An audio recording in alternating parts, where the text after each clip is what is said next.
Let's move on to Lawrence Okolie in his empty room. I like Lawrence, and I want the best for him. Again, I think he's a super fellow. I think he got a lot of stick for some of the performances in the cruiserweight, and some of them did stink. But that might well be because of the case that you've made, which is the weight situation for him. Yep. I do think the ridiculousness of catapulting him to number 5 in the world because he won the Bridgerweight championship is a bit ridiculous. Here he is number 1 in the WBC. He fights Ebenezer Tetteh. And disappointingly, because you've been there, and we're talking about African boxing coming up, and obviously you've got some investment in that space as well. It wasn't a busy environment, but he went in there and did what he should have done to Tetteh. Fraser Clark did it in 1 round, he did it in 2. I don't think it really matters that much if you do it in 1 or 2 rounds, is it? No. As long as you get it done. I mean, what did we take away from it? Well, look, it's not 6 rounds, Spence. No. He had to go in there. Ebenezer didn't run. This guy. He had to go in there and do a job, and that's exactly what he done. You know, you can't. He has to beat what's in front of him. Ebenezer Tetteh, by the way, is not 37 years of age, and if he is, he's had an extremely hard paper round because he looks a lot older than that. But he took a big right hand into the second round. He stayed on his feet, but the writing was on the wall very, very early. And I think,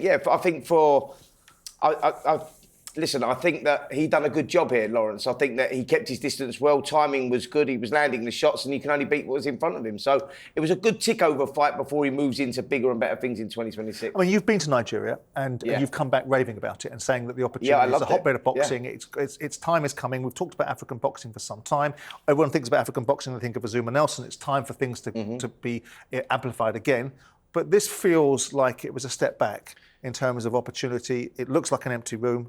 It was a bit of a letdown, wasn't it? Yeah, look, so I wasn't out there, so I can't really sort of comment, but from what we witnessed on the TV, look, the stadium looks empty there, so maybe the marketing around the show wasn't on point, and they need to work on that for sure. I know that they want a future in boxing for sure. Africa wants to open up that part of the world. They're very, very interested in Ghana, Nigeria, and it's good to see them doing shows out there. But yeah, look, the venue wasn't as busy as when I was out there for sure. I mean, David, you were meant to be on that card, weren't you? Yeah.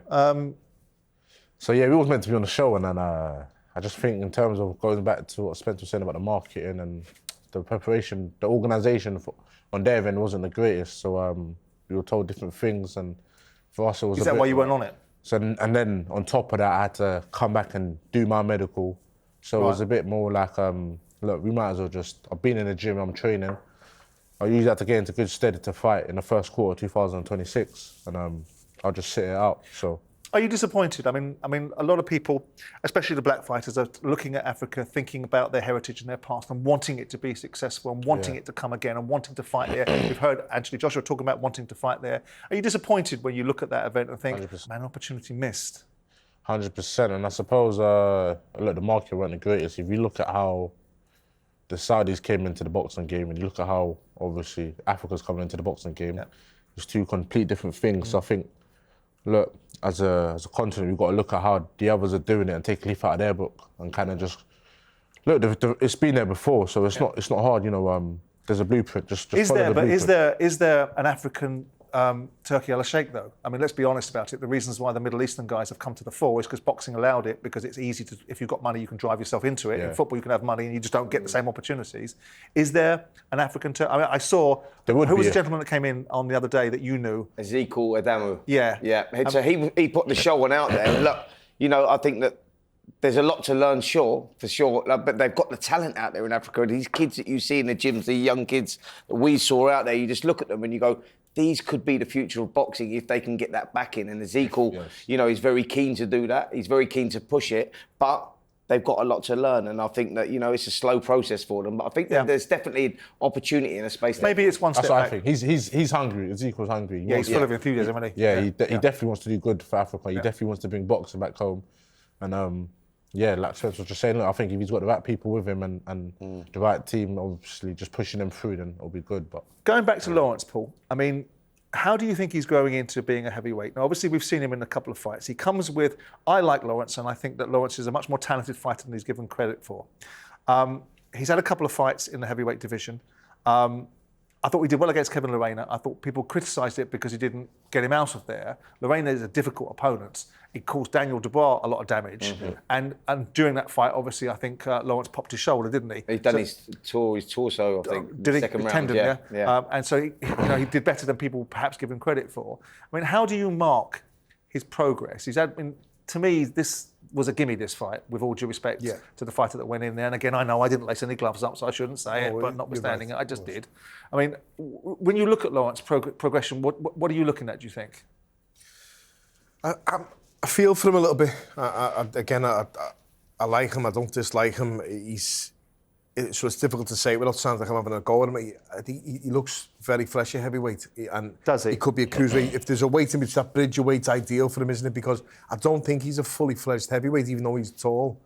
But he's obviously too big for cruiserweight. So I feel for him because he's sort of stuck in the middle, isn't he? He's not the biggest, as in size-wise. Why would he be fleshy? I don't know. I don't know if he's putting good weight on. I think, obviously, watching what I've just watched and seen, listen, I can't talk. I was never body beautiful in boxing anyway myself. I didn't look great on the scales, but how you fight's a different thing. And he can fight as well, by the way. He's a good fighter. I think very awkward. His body will change, though. He was a fat kid, wasn't he? He was very great, and he lost weight. Remember the story? He got into boxing just to lose a little bit of weight. And he done unbelievable. He loved it. But he needs to build up a bit more in what he's doing and get the right opponents, more importantly. But the thing with Lawrence Okolie, and I'm sure the lads will vouch for this, not many people want to fight him. He's had a few bad fights in the past where they just haven't caught fire. There's been a lot of hole and a lot of wrestling. I had a sort of to and fro with Joe Gallagher about. I mean, I emphasise the point not because I need to. There is no malice towards Lawrence. I like him.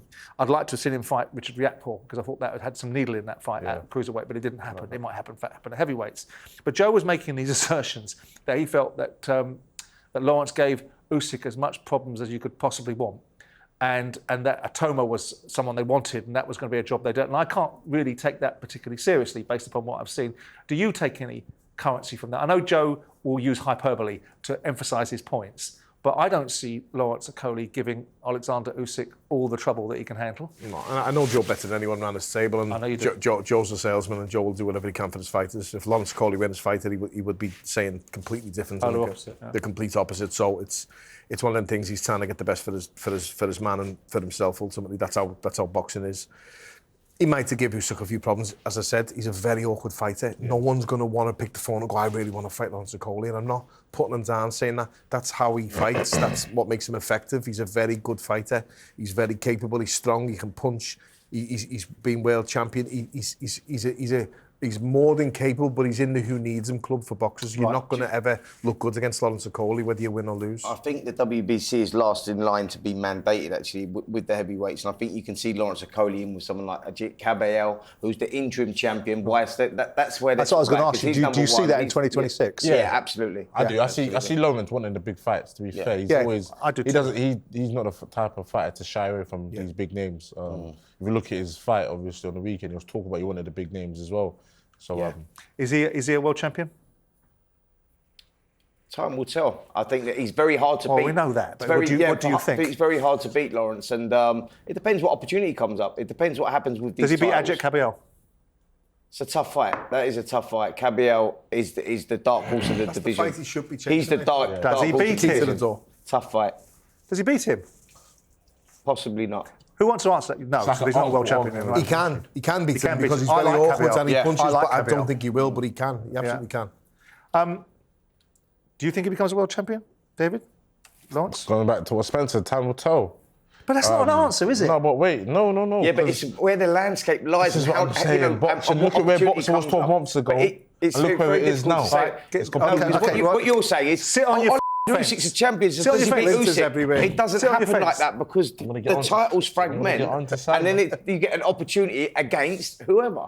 That's how it happens. You know how it happens. Come on. Right, talking about British fighters, obviously Callum Simpson had a difficult fight on the weekend and disappointingly lost that fight for him, obviously not for Troy Williamson. Were the signs for Callum? I mean, it's Paul's old weight class, super middleweight. Were the signs there for Callum in the previous fight? Ben Shalom was on today talking about the recklessness of the approach, the fact that he wanted to go and have a fight and didn't use, or he felt that the training camp hadn't been set up the right way, not in terms of the preparation, but the mental preparation for what kind of fight he was going to approach. We talked the other day about whether he was struggling at the weight. Ben says absolutely not. I mean, what do you make of what Callum Simpson? I mean, well, first, now put himself in a way of which is a loss. You brought up that weight situation there, and he's very big for super middleweight, and I think that when he's getting hit with shots and the punch resistance clearly wasn't there, and we've seen it in the past, that he does normally take a pretty good shot. And you just wonder if he's getting at that stage of his career as a super middleweight that he just can't make it anymore because the punch resistance was obvious from early, and his timing was all out. He was trying to force the pace. Everything seemed wrong. Everything would suggest that weight is a big problem with his career. Do you think that's right as a former super middleweight? Do you think that's the case with Callum? Could be, yeah. I think Callum Simpson, unfortunately for him, has been a victim of his own success, British Commonwealth European, in the sense that he's been the spearhead sort of recently for boxer, and all the eggs in one basket, so to speak, and trying to get the Barnsley Stadium and getting the big fights there. So he's being pushed, but I'm not sure he's ready for the big pushes that he's took just yet, and Troy Williamson proved that. Right. Now, Troy, call him whatever you want, game as anything, tough as all boots. Yeah. He'll keep coming all night. If I'm honest. And he just old-manned him. That's what he done. But Callum Simpson allowed himself to be old-manned. Because they're going to rematch, aren't they? Yeah, he allowed himself to be old-manned. He got bullied out of the fight, and just desire, heart, roughness, toughness from Troy, which he's got in bucket loads, is what won him. And I was buzzing for Troy Williamson on the night. I felt Simpson would have won the fight, though. I did think he would have won. So did I. But Troy Williamson... Does he win a rematch? I'm not sure he can adapt. And as you say, at the weight, he did look a bit tight at the weight. He looked tired. Troy kept getting to him, and it was route one from Troy. It wasn't really dressed up too much. It wasn't really... It's the alarm bells, Paul, is the punch resistance. Like, when he was getting hit, Callum Simpson's normally a durable fighter, but you just look at him and you go, the way he was getting rattled when he was getting hit with them shots and the way he was going over, you go, straight away, that indicates to me, and I know because I struggled at weight when I was coming to the water back into my career, the punch resistance is not there, mate. It might be time to now move up to light heavyweight where he has the frame to fill out for that. He'll easily do light heavyweight, yeah. One of the things that came out of that fight was a little bit of controversy. Let's give some much-needed publicity to the fight disciples, not flight disciples, with our own Adam Catchell and Nick Peake talking about something they saw in the fight or outside of the ring with the Callum Simpson fight. So have a listen to what those two boys were saying. At the end of round number 10, a really clever, composed, mature and professional display from Troy Williamson, who continually found the range with his overhand right, hurt his man to both head. Did you see that? It looked like he threw his head into his hands. Watch this again. I've got a close-up of it. At the end of round number 10, a really clever, composed, mature and professional display from Troy Williamson, who continually found the range with his overhand right, hurt his man. Oh my God. To both head. My God. What is that? Explain that. There needs to be an answer as to why he has reacted in that way to that moment when he has a card that is absolutely diabolical. Right, CSI. Okay. What do you make to what they're saying? I mean, the reaction doesn't look great. Are they right? Listen, not to get in a slang match with them, I like both lads. So do I. I've known Nick for 25 years, 30 years probably. I had a little post back on X when I seen this. I know Victor Loughlin as a referee and a judge. I think he's a good referee. I didn't see his card, but I understand he'd scored it for Simpson. So I said on my post, I disagree with the card. But that stoppage was terrible. It was a really bad stoppage. It should have been stopped probably a knockdown, maybe two knockdowns. Two knockdowns before. He was done, Simpson. And I'm screaming at the telly, stop the fight. I'm shouting, stop the fight. He was not in a good way. But I'm screaming at the corner as well, throw the towel. If the referee's not doing a job, your corner's got to do it for them. There's not much worse in boxing than the brave corner. And if they're letting you take unnecessary stick. And Victor Loughlin, don't forget, is a referee. Now, I'm not just defending him. It doesn't look good, I agree. No, but I think, in my opinion, I think he's doing that, thinking, stop the fight. Yeah, I my opinion. Because that fight should have been stopped. Is that where you're coming from? You think it's not a reaction of disappointment? Yeah, just a reaction of, why are you not stopping the fight? Okay. It's one of those, there's an argument that is the case for sure, because I'm with Paul on this one. I was watching it and thinking after the second knockdown, because the alternative would be uncomfortable. The alternative would be uncomfortable, wouldn't it? Yeah, and it would exhibit a bias in judges that you don't want to see, isn't it? Yeah.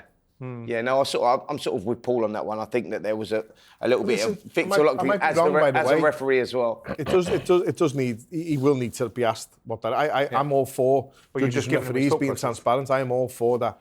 I'd like to see what he says, but knowing him, I don't think there's any bias or favouritism with regards to my fighter I've picked or bet on's lost. It doesn't help also that Victor's scorecard was the biggest and widest for Callum Simpson, does it? Yeah, no, I didn't see that, but I agree. It's very important, more so than any other sport, that the officials are seen to be in a space of absolute impartiality.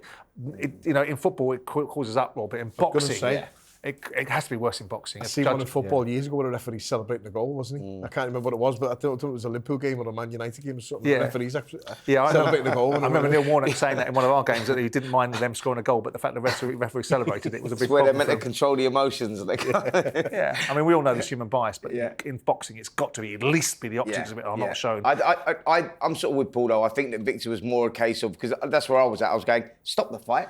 Why are you not stopping the fight? This kid kept getting up, and you're falling into that space of going, look, it's getting uncomfortable to watch.